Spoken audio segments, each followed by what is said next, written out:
আসসালামু আলাইকুম গাইস। আমি আমার হঠাৎ করে মনে করছি চটপটি খেতাম, তাই এখন চটপটি বানাবো।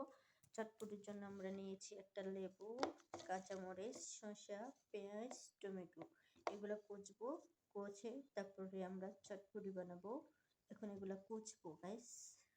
হ্যালো গাইস, দেখো আমার শসা, কাঁচামরিচ, পেঁয়াজ, টমেটো সব কাটা শেষ। এখন দিয়ে দিব লবণ, তারপরে দেব লেবুর রসা,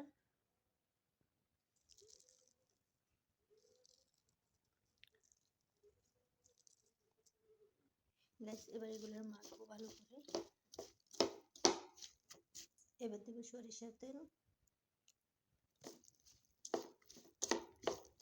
গাইস দেখো, এবার দিয়ে দিচ্ছি টমেটো,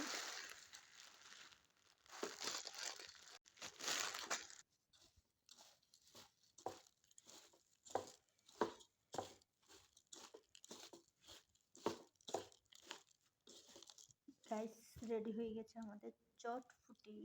এবার আমরা খাবো এই চটফুটিগুলো। বিসমিল্লাহ। গাইস সত্যি ইয়ামি হয়েছে, গাইস সত্যি ইয়ামি হয়েছে চটফুটি, অনেক মজাদার, টেস্টি কর গাইস। ঝাল ঝাল, প্রচুর ঝাল, খেতে অনেক মজাদার গাইস। তার পাশে একটা সুইট আছে, আমার মামার জন্য আছে চকলেট। বুঝছো গাইস, চকলেট ঝাল ঝালের পরে মিষ্টি মিষ্টি খাবার কেমন হবে মজাদার বলো গাইস। হ্যাপি মজা না? আচ্ছা, বাই বাই।